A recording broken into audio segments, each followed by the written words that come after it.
अस्सलाम वालेकुम वरहमतुल्लाहि वबरकातुहू। मैं इस वक्त ईरान के शहर मशहद मुक़द्दस में हूँ। होटल से निकल कर एक गली में आया हूँ। यहाँ पे आप देखें दुकानों पे सफाई कितनी ज़्यादा है।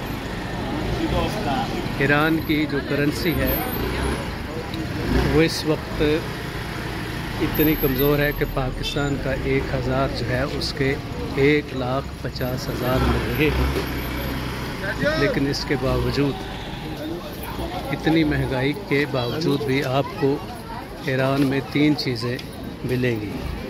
एक तो आपको ग़िज़ा जो है वो खालिस मिलेगी, साफ़ सुथरी मिलेगी। आप इस दुकान पर देखें, ये सब्ज़ी है और इसकी चीज़ें बाकायदा पड़ी हुई हैं। कपड़ों की दुकान है। कोई भी दुकान जो है वो सड़क से ऊपर नहीं होगी, कोई सीढ़ियाँ नहीं आपको चढ़नी पड़ेंगी। सारी जो गलियां हैं वो सड़क के बराबर है ताकि हर गली में गाड़ी आ सके।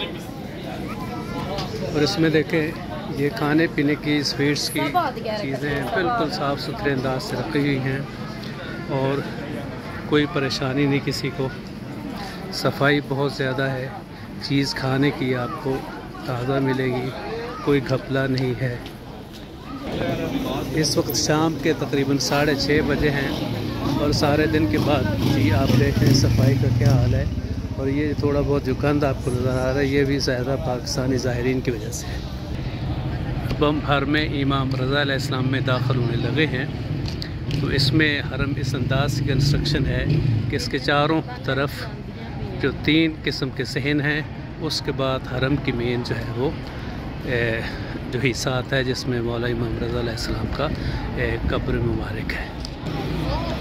ये हरम के बाहर है, सड़क का हिस्सा है जिसमें आप देखें कि ये सारे नमाजी आ रहे हैं। अभी नमाज के वक्त में तकरीबन 1 घंटा है, लेकिन फिर भी चौक तर चौक जो नमाजी आ रहे हैं, ख़ासकर औरतों का बहुत रश होता है। ये सामने मौला का हरम है, तो इसमें बसें जो हैं वो मुख्तलिफ़ इलाक़ों से आती हैं। इनके गार्ड बने हुए हैं और वो बसों में बैठ के सिर्फ कार्ड दिखा के सफ़र कर सकते हैं। ये हरम का बैरूनी दरवाज़ा है। हरम के 4 मेन गेट हैं। ये जैसे बसरते शेख तूसी है, तबरसी है, उसके बाद शेख तूसी है, फिर बाब जवाद और बाब रज़ा है। तो इससे एंटर होकर फिर हम हरम में दाखिल होते हैं। ये चारों तरफ से कंस्ट्रक्शन जो है वो एक ही किस्म की है। अब हम बाबे शेख तूसी से अंदर दाखिल होने लगे हैं। अब ये मेन एंट्रेंस है। इसमें एक तरफ जो है औरतों की जो चेक पोस्ट है, एक तरफ मर्दों की है। तो हर ज़ाहिर को अंदर जाने के लिए सबसे पहले चेकअप करवाना पड़ता है, उसकी तफ्तीश करते हैं, उसके बाद जाने देते हैं।